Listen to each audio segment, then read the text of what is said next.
Anne Conchilosi, bonjour. Bonjour. Vous êtes comédienne. Mmh. Vous avez interprété le premier opus pardon, de Mémé Casse-Bonbon sur Ouais, la scène du Storyboat ouais, tout à fait. les 28, 29 et 30 octobre. Oui, Vous allez nous présenter dès demain, toujours sur la scène du Storyboat, donc le second opus voilà, de tout à Mémé fait. Casse-Bonbon. Mmh. Qu'est-ce que c'est Qu'est-ce que c'est? Mais qu'est-ce que c'est, qu'est-ce Mémé que Casse-Bonbon? Bah, en fait, c'est un personnage du sud, hein, elle habite la Bouilladisse, donc c'est un village, près de Marseille Mhm. et donc dans le premier opus qui s'appelle Petits arrangements avec la vie, on fait connaissance avec Mémé, avec son univers, avec, sa verve, avec, son personnage, donc elle assiste à l'enterrement de son mari au début du spectacle et puis après elle rentre chez elle. Et elle range ses affaires et c'est l'occasion de partager avec le public ses souvenirs. Alors les bons souvenirs comme un peu les mauvais parce que la vie c'est pas linéaire, hein, sinon ce serait pas drôle. Et puis voilà, donc il y a plein de personnages, enfin tout son entourage en fait, les gens qui l'entourent, donc chacun en prend pour son grade, hein, parce qu'elle se laisse pas faire, hein, comme, elle sait toujours pas pourquoi on l'appelle Mémé Casse-Bonbon. Après il faut venir voir le spectacle, pour dire, si c'est vrai ou pas. Et puis dans le deuxième opus qui s'appelle On n'achève pas les vieux, donc on retrouve un peu tous ces personnages.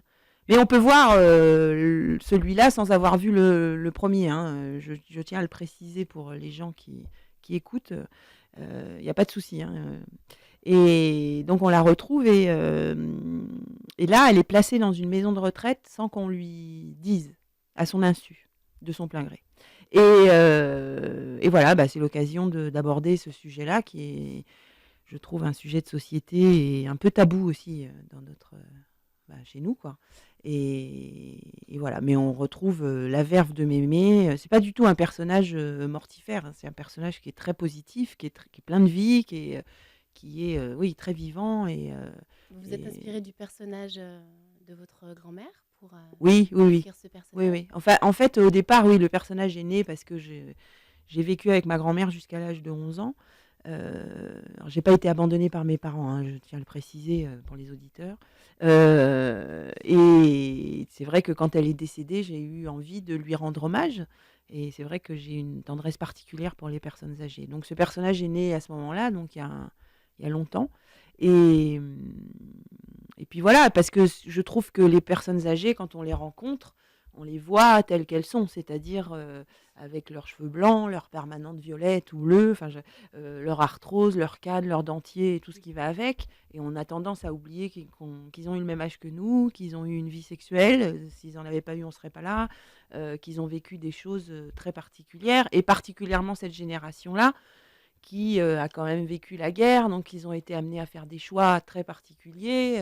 Donc voilà. Et en fait, je trouve que dans notre société, alors je veux pas être moralisatrice ou quoi, mais je trouve que, à partir du moment où on part à la retraite, après, voilà, on sort de la société et puis, petit à petit, voilà, on finit, en maison de retraite, souvent.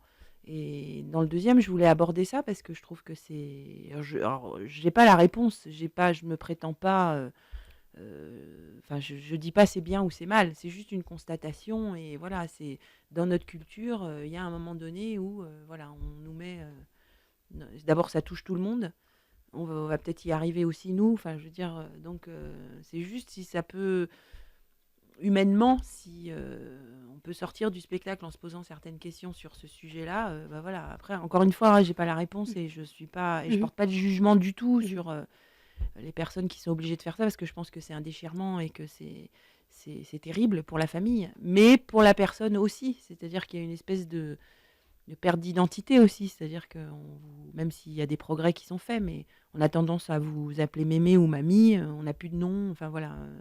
Et alors qu'on a peut-être eu une vie passionnante, on a peut-être été prix Nobel et puis on se retrouve réduit à ça, quoi. Voilà.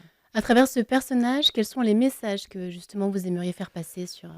Bah, que voilà, que derrière les personnes âgées, il y a surtout des êtres humains. Enfin, je veux dire, c'est quand même, et puis que c'est des gens, alors sans être tarte à la crème ou cliché ou tout ça, mais je trouve que c'est des gens qui, quand on fait l'effort de passer le côté un peu chiant qu'ils peuvent avoir, bien sûr qu'ils sont chiants, c'est pour ça que je l'ai appelé comme ça aussi, parce qu'ils ont des petites fixations, voilà, ils détestent quelqu'un, on ne sait pas pourquoi, voilà, ils ont des Mais derrière ça, quand on fait l'effort de prendre du temps, de discuter avec eux, on s'aperçoit qu'effectivement, c'est des gens qui ont plein de choses à nous apporter, qui ont une vision de la vie avec l'âge aussi, enfin, je veux dire, avec une certaine sagesse, ou pas, hein, parce qu'il y en a qui sont qui restent rebelles jusqu'à très longtemps.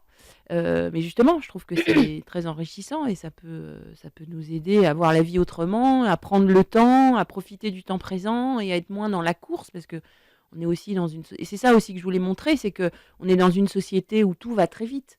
On est dans une société de consommation à tout crin, c'est-à-dire qu'on zappe d'un événement à l'autre, comme à la télé sur des chaînes. Mais malgré ça, finalement, tout change et rien ne change en fait. Et on est toujours à la recherche des mêmes valeurs qu'on ait vécues pendant la Deuxième Guerre mondiale ou qu'on vive maintenant. C'est-à-dire que l'extérieur de la boîte, le papier cadeau, il change, bien sûr. Il est enrobé de technologie, de choses, de machin. Mais à l'intérieur, finalement, ça reste.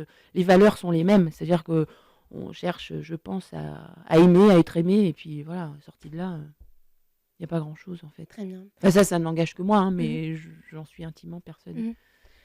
C'est vraiment des thèmes qui vous tiennent à cœur, parler justement des personnes âgées en maison de retraite, c'est quelque chose Ben qui... oui, parce que je trouve que, encore une fois, comme je disais tout à l'heure, je pense que c'est un sujet de société et c'est un sujet tabou dans notre société.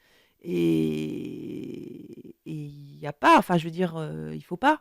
Vous aimeriez que ça change? Vous aimeriez justement dire je trouve que, alors quand j'ai coécrit avec mon metteur en scène Alexandre de Limoges, là, On n'achève pas les vieux, on l'a écrit à 4 mains, je me suis beaucoup documentée. C'est-à-dire que je me suis servie évidemment de mon expérience personnelle, puisque ma grand-mère est décédée en maison de retraite, hein, enfin je veux dire, voilà. C'est pour ça que je ne me porte pas du tout en donneuse de leçons, hein, surtout pas. Donc je voulais pas me baser que sur mon expérience personnelle, parce qu'il y avait trop d'affects qui étaient en jeu, donc je voulais vraiment garder une objectivité. Et puis, comme on a un parti pris qui est très réaliste avec ce personnage et sur les 2 spectacles, je voulais vraiment dire la vérité, en fait. Je voulais pas romancer le truc ou sous prétexte de faire rire, voilà, passer sur certains trucs. Pas du tout. Donc je me suis beaucoup documentée, j'ai lu beaucoup de livres de sociologie, j'ai lu un livre passionnant qui a été écrit par une psychologue qui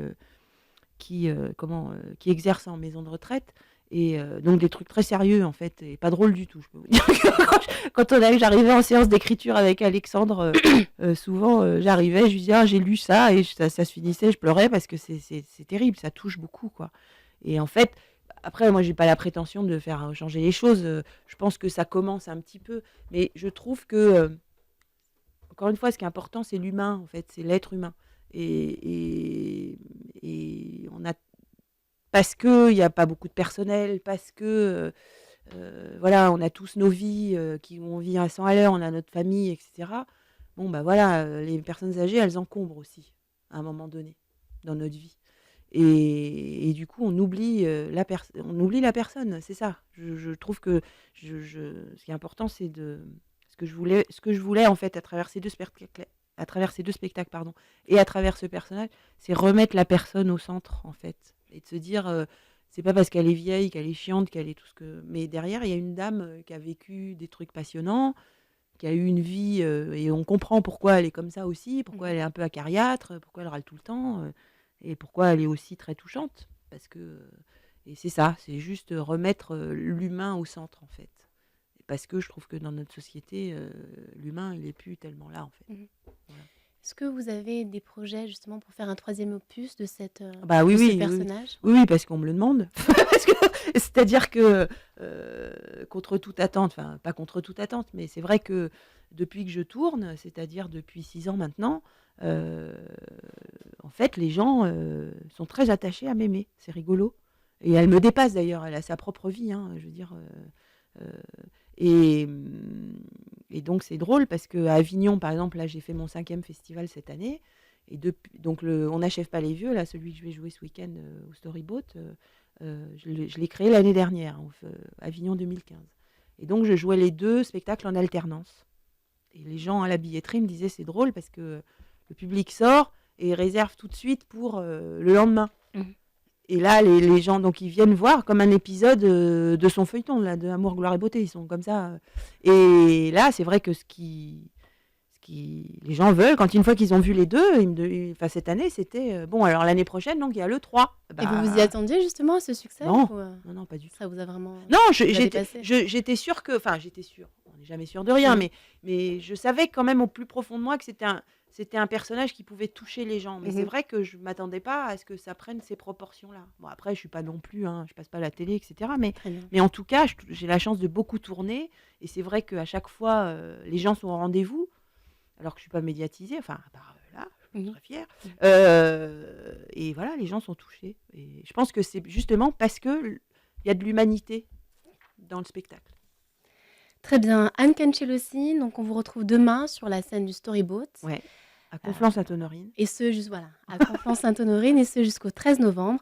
On vous remercie d'avoir été présente sur le C'est plateau très gentil de m'avoir et on reçue vous en tout souhaite le cas. meilleur pour la suite. Bah, merci beaucoup. Merci Merci, beaucoup. au revoir. Au revoir.